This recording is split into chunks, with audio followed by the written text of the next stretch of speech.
Alors aujourd'hui, on va parler un petit peu de religion. En effet, dans notre actualité, surtout en Occident, les religions sont vues comme un problème qui se pose à nos sociétés laïques et démocratiques. Un problème qui se pose en Afrique. Aucune loi sur la laïcité, pourtant tout roule bien. Mais bon, comme quoi des fois l'Occident avec son idée d'être supérieur, c'est pas intéressant.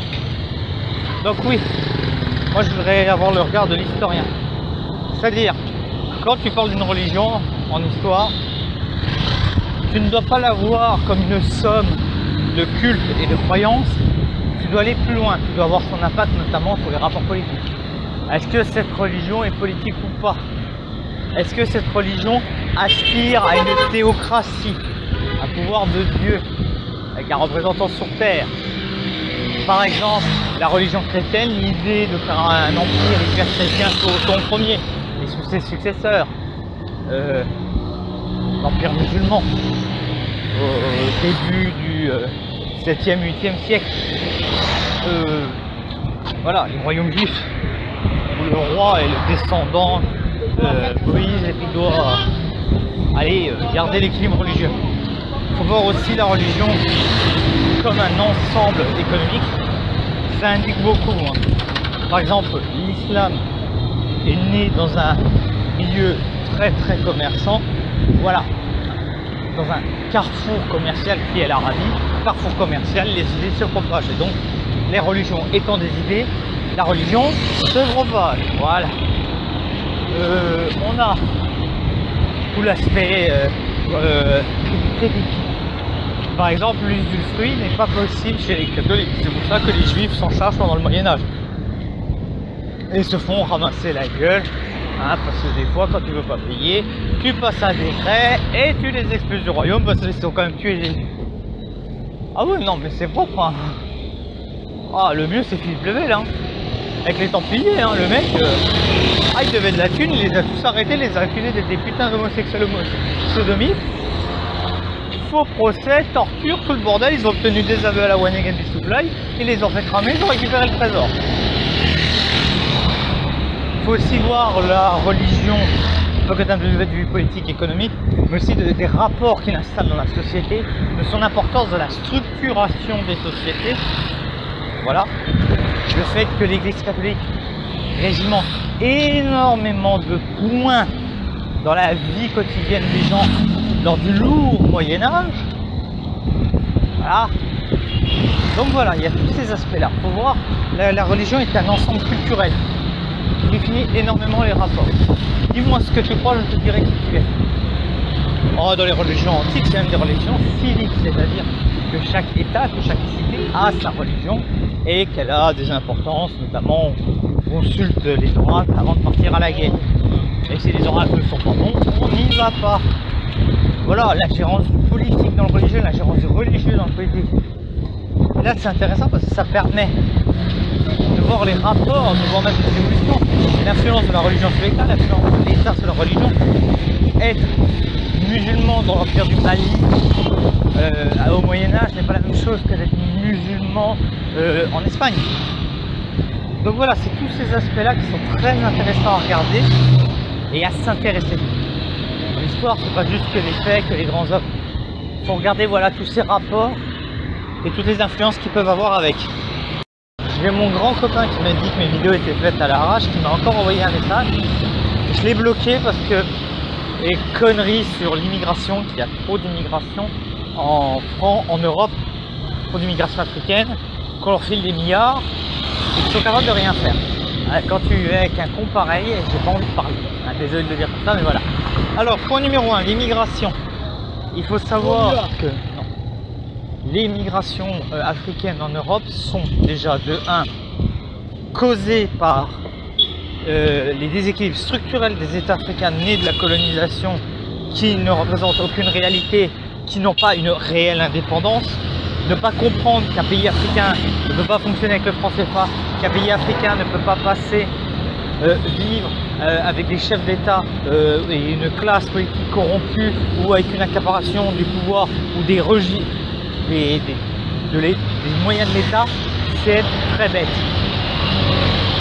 comprendre que l'aide au développement ne sert à rien. Pourquoi? Je vais te donner un exemple tout bête. Tu vas donner de l'argent pour construire un hôpital. Cet hôpital, tu vas te dire, bon, je la construis dans une ville, il y a tant d'habitants. Avec l'explosion démographique, ce que tu as imaginé, ce que tu as réfléchi, bah, breaking news, ça n'ira pas. Vous imaginez un petit peu les mecs qui ont fait les plans pour le développement du Togo, donner des aides au développement en 1997. 2,8 millions d'habitants, un plan sur 10 ans. 10 ans plus tard, la population du Togo avait gonflé de 1 million à 1,5 million d'habitants.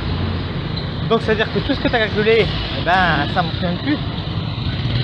Après, tu peux essayer de faire une estimation. Elle est difficile à faire. Il ne faut pas oublier non plus que l'immigration est facilitée par des passeurs sous couvert d'humanisme. Voilà. Ah ouais, non, mais on les aide. Non, tu les aides pas. Si c'est aider quelqu'un, c'est leur cueillir au bord de la noyade, faut le parquer dans un centre et puis après qu'ils lavent les chiottes ou qu'ils servent la bouffe à des gros sacs, c'est pas l'aider. Donc voilà, on a tous ces problèmes structurels liés à l'État africain. Et les problèmes structurels liés à l'Europe, on ne fait plus d'enfants. Donc on a besoin des immigrés pour notre business, pour pouvoir avoir une population encore jeune, active et forte. C'est pas avec les vieux boomers qu'on va faire quelque chose. Voilà. Ne pas comprendre cela, c'est très inquiétant. Très inquiétant et très stupide. Ne pas comprendre que en Europe, l'Union européenne favorise cela.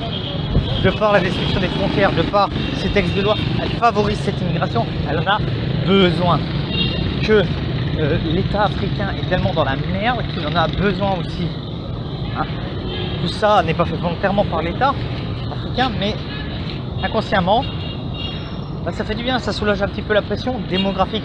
Dans des espaces où la pression démographique fait du mal à l'économie et à la nature.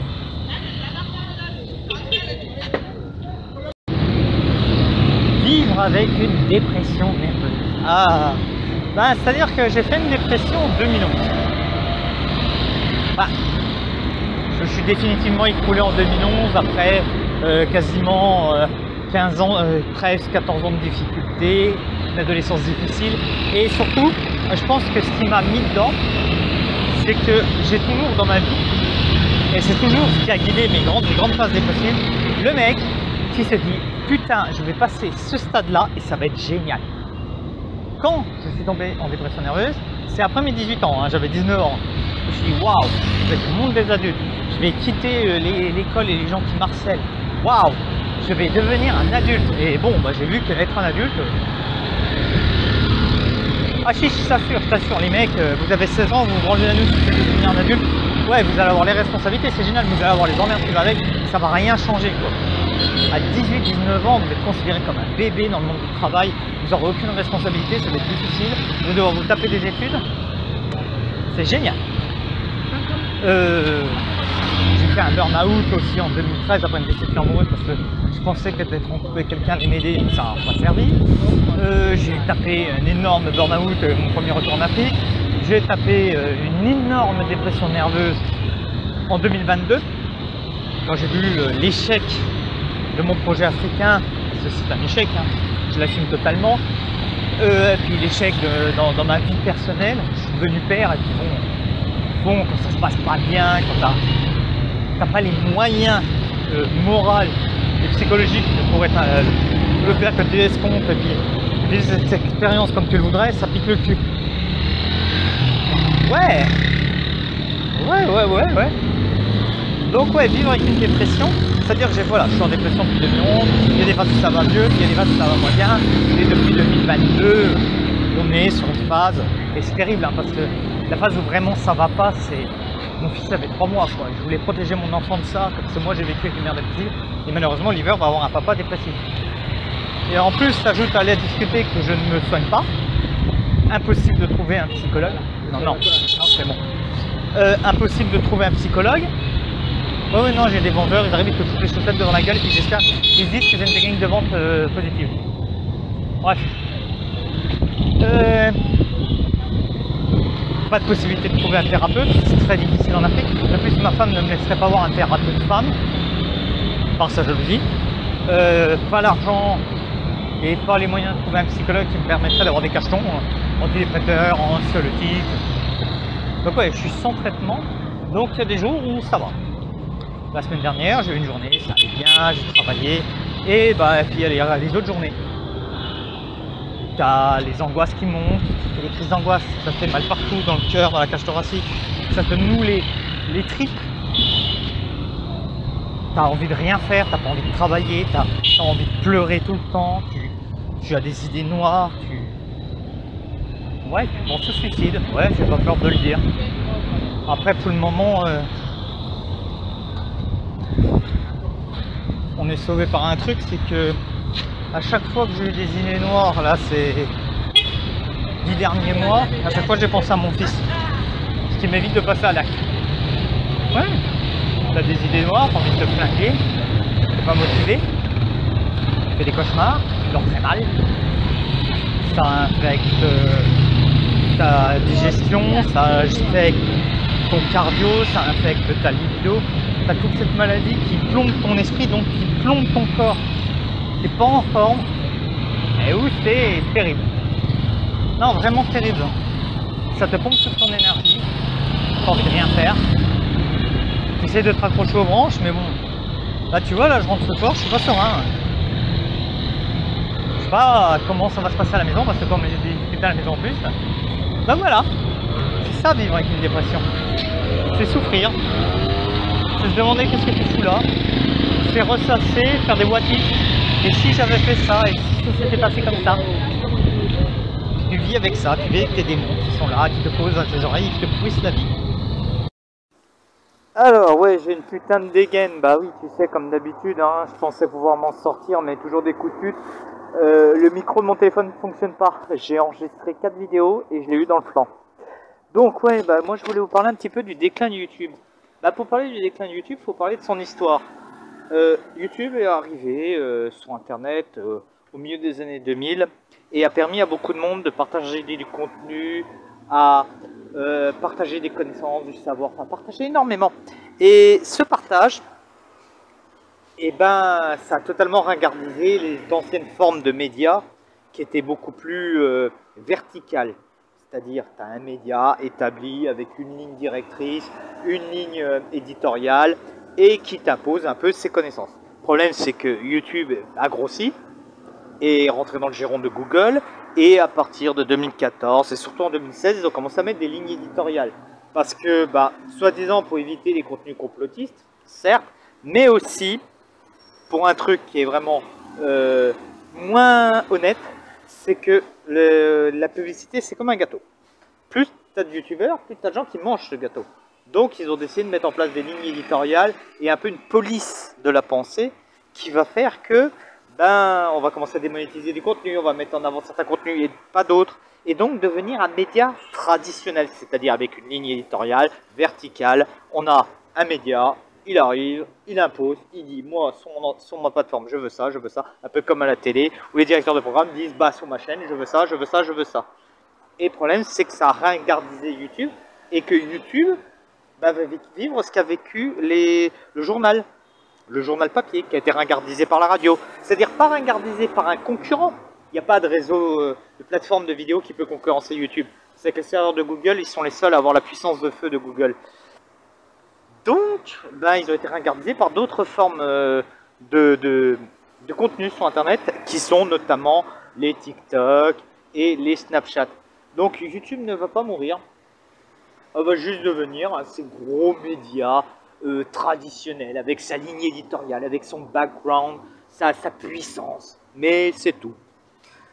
Elle ne sera plus elle sera un peu comme YouTube. Dans 10 ans, ce sera un petit peu comme les mecs des années 2000 voient la télé aujourd'hui. Comme les mecs des années 80 voyaient la radio, même si la radio a connu une grande révolution dans les années 80 avec la radio libre.